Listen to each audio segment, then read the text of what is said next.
Blast Live. We're talking about what you're talking about. Get real. You all ready for this?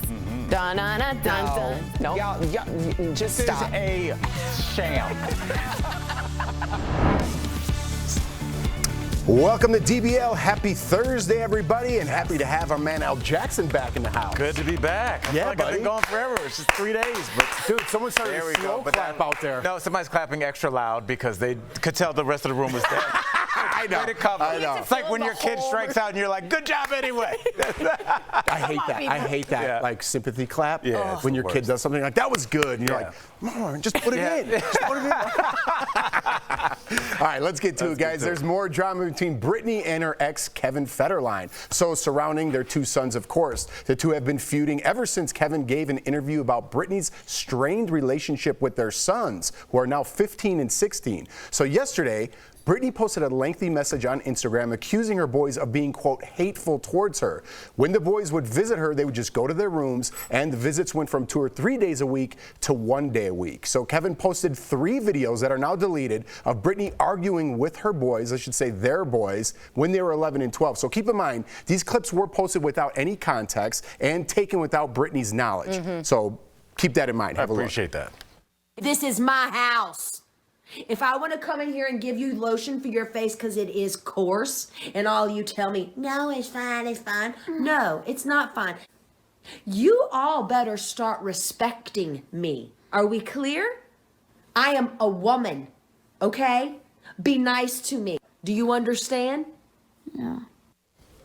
All right, so a lot to unpack here. First, let me just say, as being a father, and I'll speak for myself here, of 2 boys, 5 and 3, I lose it sometimes. I lose it up here. Yeah. I definitely lose it at home. My wife, I Any won't speak parent for wouldn't her. believe you if you said you never did. You're not human, You're lying. okay? You're Yeah, not you're human if you think everything's like, hey, Johnny, can we talk about this? No, Right. okay? You get upset, taken out of context. Kevin Federline, his wife now, and the 2 boys decided that's what they wanted to do and get these videos out there. Now, in Kevin Federline's defense, and I want to hear from you guys, I don't mean to talk the whole time. If you're Kevin Federline, you're kind of associated with being a loser, quote unquote, right? If you just had enough of this and you're like, I want to show you what life is really like, maybe he hit that breaking point. So I gave you like both 2 sides there. What do you think? Honestly, I feel like for the most part, he's handled this with extreme grace and class. Britney leaves herself open as a target to be lampooned, and I'm sure he has other materials that he could have done so. From what I understand, I'm not in depth with this, but Right. like, he's been a good dad. He's been there. He's raised the kids. He's given them as steady of an upbringing as you can in the spotlight that her kids are growing up in. So I respect him for that. Now on Britney's side, just listening to the dialogue that she used there, she sounded like somebody that was hurt, Tori, that didn't know how to articulate, like, I don't know how to connect with you. Right. Please be nice to me. Yeah. And it was just weird. She was saying it as a declarative statement, but it was really almost a plea, like, please be nice to me. I don't know how to connect. It's like I used to watch The Super Nanny, and a lot of parents would be like that before they called the Super Nanny to come in and give them some tips on how to demand respect. It's like she didn't know the tools, it sounded like a little bit. I have a little bit of a different take. I totally hear that Kevin's gotten sort of the bad end of the stick here in terms of publicity recently, especially recently. I have a hard time, though, knowing that Kevin went with Jamie Spears, who's her father, and decided to continue that, what we now know was somewhat of an abusive conservatorship. There was medicine given against her will. There was an IUD given against her will. There were texts saying, they're trying to kill me. I'm being locked up here. Did she need to be taken in for institutionalized? Yes, I think we all saw in 2007 the shaving of the head. She was really into something. It sounds like they kept her in there for a really long time and didn't let her sort of bond with the kids. I don't know who to agree with on this one, but the conservatorship makes me uncomfortable enough to be like, I don't love that he posted these. And I'll just say this, I know we have to move on, but this is near and dear to my heart. You know, I grew up with somebody that needed that kind of intervention, like state hospital intervention. Like, I've seen that this close in my face my whole life.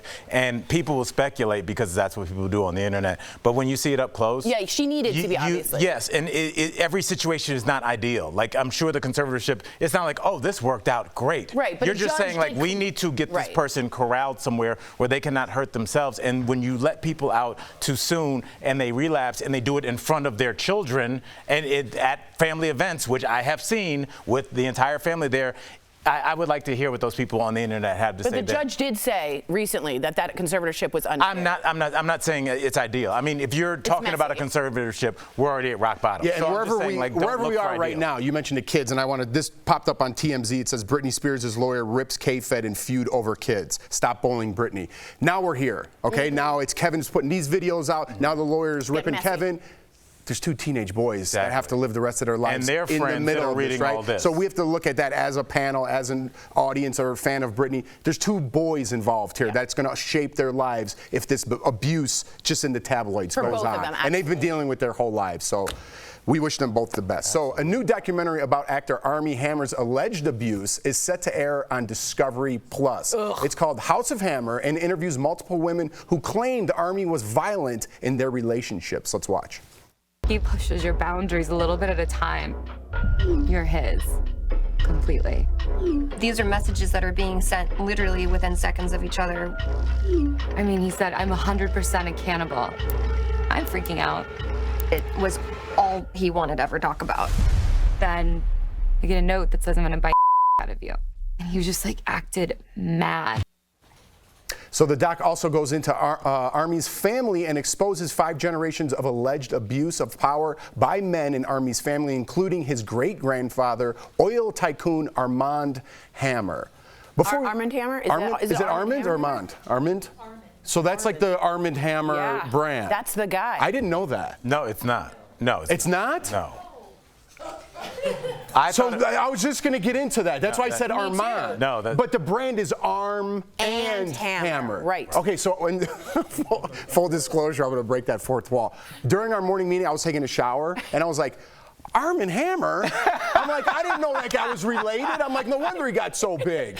And then I found out he was worth $180 million. Yeah, the grandfather. I guess. So I put it together. That's why I said Armand, because I'm like, oh, it's not the same Armin. And then you said Armin, and I was like, Armin, but it's not Arm and Hammer. Yeah. Okay. Listen, there's got to be one other person out there that are like, oh, I didn't know that. I did. Oh, I'm as dumb as Jeff is. No, okay. You're not dumb. Yeah, this is where we are with television. Yes, improprieties I'm sure happened, but it seems like but I'm saying, yeah, improprieties, because when you go home and you turn on Netflix today, the top 5 things will be super attractive people that committed crimes. And that's where we are. This is an attractive person that committed a sex crime allegedly or whatever. And that's all people are interested in. We're not getting to the bottom of anything here. So let's not act like this is anything kind of expose. Everybody knows he was into some stuff, Tori. So you can go ahead and take it, but I'm just saying, anybody watching this, don't act like you've got on your, Sherlock Holmes hat. You're watching it because it's a rich, attractive guy doing weird, allegedly cannibalistic things. Well said. How many times have we said that on TV? If I had a nickel. Honestly, I think it's interesting because people always were fascinated, even in the 1920s, 1910s, with the Vanderbilts, the Carnegies, all those big families, the Rothschilds, right? And Armie Hammer, the oil tycoon, is a big family. And if we're going to get the lowdown on that, that is super juicy. The cannibal thing seems to have been like almost a cult leader situation. He was like, I will tell you when to breathe, when to sleep, when to eat, who you see, and then I will eat you, and you will be okay with it. Eat you is fine, but Tori, let's not act like the whole world, there are dom-sub relationships. Totally. Let's be honest. I don't want to kink shame a lot of people got that text while they were watching the show. You're totally right. I don't want to kink shame in any way. You're absolutely right. These women didn't seem to be as consensual as I would have liked when I hear that. Right. When they're like, yeah, they kept coming, they kept coming, they kept coming. Armie Hammer, for me, scares the bejesus out of me. First of all, welcome to 1915. Why didn't they just block his number? I don't get this. It seems like he was acting strangely, but they stayed. Well, he's got a lot of power, a lot of resources, a lot of fame. I mean, they're in some ways the hierarchies. In terms of power, he's got more than they do. He definitely has more power, but they can remove themselves from the situation unless they're saying that he was pulling up in front of their house. So, are they complicit in any way for staying? Just block contact. It's been done. I've done it a lot. I don't know, man. So I don't know. I'm just saying, is there some complicity when you stay in an abusive relationship? I don't know. I don't want to say to someone who's staying in an abusive relationship, why'd you stay? That's not the question. I want to know, why were you abused? Well, you can remove yourself from the situation or get some other authority to help you remove, whether it be a psychologist or the police. I think, or the media, which is, I think, what leaked. I think this whole I'm a cannibal thing went to TMZ or the media, and that's how it all started. And TMZ does compensate you for such information. I'm just saying. Yeah. Behind the scenes, I was like, that's a little graphic for Disney Plus, and Karen's like, it's Discovery. Yeah. I was like, wow, it's been a day. And now a commercial from Armie Hammer. DBL, Jade Seymour joined us to remember her dear friend Olivia Newton-John. You don't want to miss her stories from their 40-year friendship. That's next. Closed captioning provided by. I think it is one of those stories we're all going to be like, what? So raised you.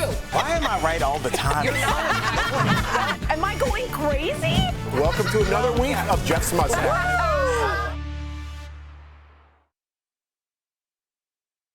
Museum, yeah. No, I wanted to go. Arm, I think I went in there. it's very popular. It's very well known. The arm and I go, hammer different than Armand Hammer. Do you know the origins of Armie Hammer? Armie Hammer? Yeah, I would like to know that too. That's interesting. Oh, he has close ties to the Soviet Union. I thought about the Russian like the sign, right? The sickle and the. That was my first thought, but I was like, that can't be related. Oh, that's so funny. So he was born to Jewish parents in the Russian Empire. That is very interesting. That's the only reason? And yeah, they lived in the Soviet. And remember, Robert Downey Jr. is paying for Armie Hammer to live to sell timeshares in the Cayman Islands. Right, yes. What a weird sentence. Well, that was one issue I did have with that, and we didn't get to it. Obviously, he's like, I won't do that anymore. Yeah, people made fun of him for selling timeshares, but it's like, sometimes you have to disappear and reinvent yourself. But this coming out again, he just moved back to the United States right now. So this coming out is like. It seems like, I'm not defending this human. I don't know, I don't care. But I'm just saying, it just seems like he was somebody that was trying to go away, and he's such a lucrative enterprise that people keep bringing him back so they can make documentaries about him or take pictures of him for TMZ articles. It's such a Netflix because people care. Yeah. It's not like I'm not going after those institutions. And he was a huge star. Do you not remember The Social Network? He played both the Winklevoss twins. Oh, that was him? That was Armie Hammer. He played both sets of identical twins in Social Network. And everyone thought this is the new star. He was going to be the Marvel Universe, they thought. And then, he eats people. It's not easy. Allegedly. Allegedly.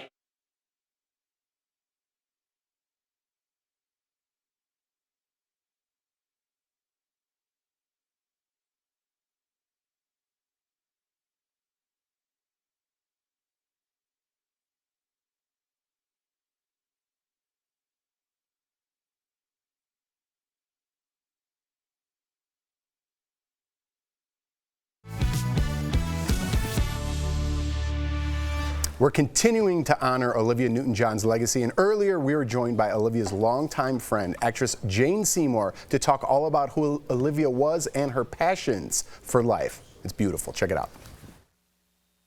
Jane, we had you on our show not too long ago, and while we are elated to have you back, I know it's under very difficult circumstances. We are so sorry to hear about the passing of your good friend, Olivia. People say she sparkled, she was kind. Like, that's all that should matter, right? What was your last conversation with Olivia like? I was there with my sisters. We went out to the ranch. She didn't let many people come out there. She was incredibly frail. And she'd got the day wrong. So we arrived and she was still in bed and obviously not expecting any company. And somehow or other, the people around her kind of, she wanted to come out. So they kind of dressed her up and brought her out. And all she wanted to know was about us. She wanted to know how my sisters were doing. And she wanted to know and talk about our mutual friends who were going through cancer right now. She wanted to know about my kids, my life. And then, she just had this glow in her face, and she just said, the pain had been really bad, and that John was doing amazing things trying to help her deal with the pain. And she just looked around. She said, "Isn't it lovely here?" And I said, "Yes." She said, I sit out here and look at the hummingbirds and look at the sky and look at the dogs." And she just said, she loved life. And I think she honestly hung on way longer than anyone ever imagined. And I believe she did it because she just wanted to make sure Chloe was going to be okay. What I think is so extraordinary, and wanted your take on this, she seems so deliberately positive. Like, she manifested that she would not speak ill of her body because she thought that could then happen. Can you talk about that? And then also just about your 40-year friendship. Does anything stand out? I assume this trait, maybe. I know, I absolutely. I mean, we're on the same page about everything. I mean, we have absolutely the same values, the same belief system, all of it. And that's, you know, part of what our relationship was. We also had children around the same time. And because I had a kid and I was, you know, very busy as an actress at the time, she kind of looked at me and said, how do you do that? And jokingly, I said, you know how to make a baby? She said, no, how do you do it all? How do you have a career and raise a child? And so I would say in the 40 years that we really were talking to one another, it was always, you know, how do you do it? She was very down to earth, you know, and very humble. In fact, I don't think she ever mentioned to me that she got the damehood. I mean, that was never, I found, looked on the website, oh, you got the damehood. Everyone would know if I got a damehood. Everyone would know. She just said, hey, I have cancer. I'm going to let the world know what this looks like. And I'm going to really share with them that it's a body, mind, and spirit experience, as is life. And wellness is all of it. It's about being happy in your own skin. It's about living with and thriving with cancer. Yeah. So when we come back from the break, we'll show you the second half of our conversation with Jane. We will be right back.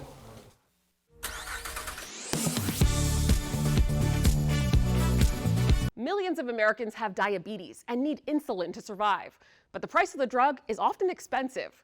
The Inflation Reduction Act, a bill recently passed by the U.S. Senate, which in part aims to lower rising costs of goods while paying down the nation's debt, also includes provisions to make healthcare more affordable. But there are a lot of tweets like this one on social media claiming that Senate Republicans just succeeded in stripping the $35 per month insulin price cap from the bill, keeping insulin prices high for Americans. So let's verify. Was the price cap on insulin removed from the Inflation Reduction Act? Our sources are the Inflation Reduction Act of 2022 and the Centers for Medicare and Medicaid Services. This claim needs some context. The final version of the Inflation Reduction Act, passed by the Senate, does cap insulin prices for some people, but not for as many as originally intended. Let me explain. The original text of the bill capped insulin prices for both Medicare and private insurance patients at $35 a month. But the cap for patients with private insurance ran afoul of Senate rules, forcing a separate vote on that provision, which failed to get enough Republican support to pass. As a result, the approved bill caps insulin prices at $35 a month for Medicare patients only.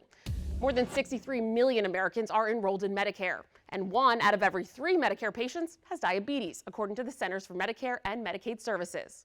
So we can verify that the Inflation Reduction Act still contains a price cap on insulin, but it only applies to Medicare patients and not for people with private insurance. With your Verify, I'm Ariane Till.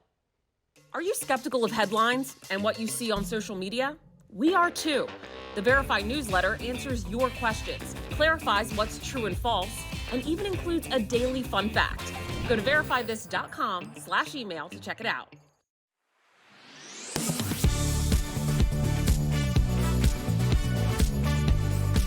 Welcome back to DBL. Here's our continued conversation with Jane Seymour, friend of Olivia Newton-John. Take a look. Jane, I just want to send my admirations to you because you came on this show and you just want to talk all about your friend, and you talked about Olivia hanging on. It's because she had love and friends like you who cared more about her than themselves. So I think that's a very admirable quality that you have. But I just wanted to pass on that compliment. But I think everyone was moved to tears, me included, by John Travolta's tribute post. Do you think Olivia knew how much he loved her? Oh, yes. Oh, yes. And you know, I've had the privilege of knowing John. I actually made a movie with his wife, his late wife, Kelly. And there's a very, very special bond between them. I mean, very much so.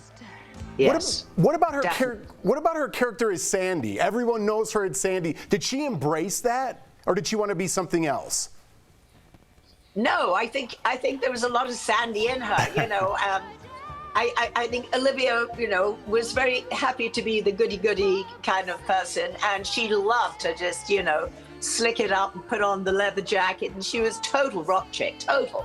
I mean, I have that in common with her too. You know, I was always thought of oh, Dr. Quinn, you know, played virgins my whole life. And then I got to make a movie where I got to put a leather jacket on. I went, you know what? I really like this. I like rock chick. I have more leather jackets than you could possibly imagine. I love Dr. that. Quinn. Sam too. Yeah, Sam too. Yeah. I'm right there with you. Okay, we only have a minute left, but I have to hear from you. What does she leave behind for those still battling cancer, in your opinion? What she's just done recently, just before she passed, when she was still able to, was unbelievable. She actually personally spoke to at least 3 people I know very close to me who are battling cancer right now. And what she's done for the world is she has opened up this conversation. And she built this extraordinary hospital in Melbourne, which I had the privilege of being in. And she called me one time when she was in the hospital, and she said, "You'll never guess where I am. I'm in the hospital." And I said, "Oh, you're visiting, isn't it great?" She said, "No, I'm here as a patient." And I never imagined this would happen. She said, "But what I built," she said, "I'm so proud of it. They're taking such great care of me. And it's everything I wanted. I wanted there to be a place where body, mind, and spirit were healed." And I think she gave people hope, because none of us live forever, okay? So I think what she did is even beyond cancer. She's just saying how to be grateful, how to be gracious, how to thrive on every moment of life we have, how to see the beauty in life rather than the negative. And I heard what you were talking about earlier. I mean, she was just looking out and just saying, aren't we lucky to be alive? Aren't we lucky to love and be loved? Aren't we lucky to be in this body and to have this mind and to be able to pursue our passions and help one another? And that's where we totally bonded. Jane, I can't imagine how difficult this is for you. We so appreciate you honoring your friend on our show. We loved having you here, and our thoughts and prayers with her family, but you as well. Thank you, Jane. We hope to see you soon. Promotional consideration is brought to you by... Darlings, this is very important. It's time to verify. Gas prices are finally pumping out some stability, though nationwide they are much higher than this time last summer. But we're seeing prices tick back below $4 in most locations. And have you noticed the price change and also the big price disparity between fuel types? Kenneth Craven asked, why is diesel price higher than gasoline? Many years ago, diesel was much cheaper because it supposedly was the leftover product of refining. So is it true diesel used to be more expensive than gas? Our sources are Patrick DeHaan with Gas Buddy and the U.S. Energy Information Administration, known by its acronym EIA. They confirm it's true. This EIA chart shows diesel prices below $2 before 2005, but a steady incline since then. Prices peaked in the 2008 and 2022 economic downturns.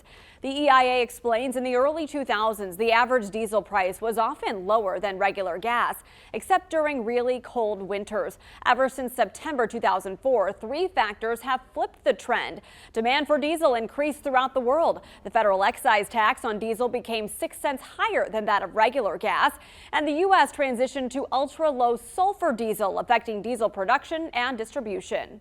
You'll remember back in the 80s and 90s, diesel used to be sooty. It would burn completely different. Now there's a lot of clean diesel.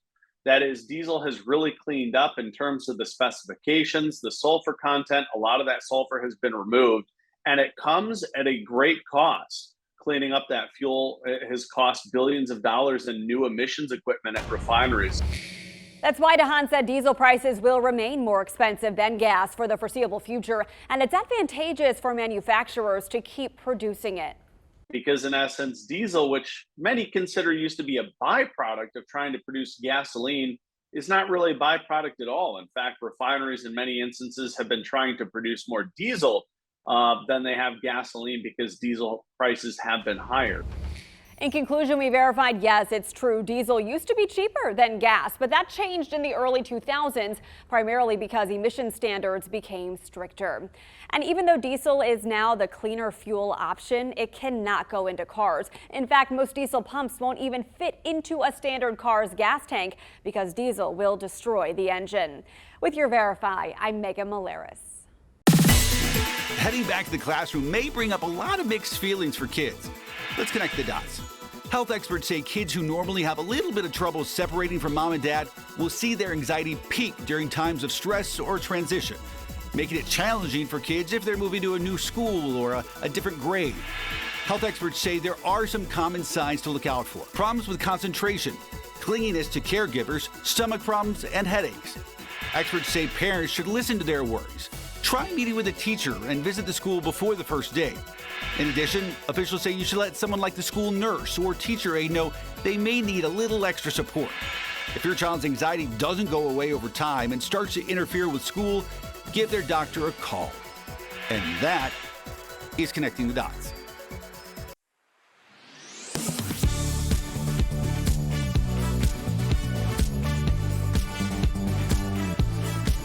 Who's ready for another package? I mean, who's ready to shop? Check out these amazing products from our friends at Morning Save.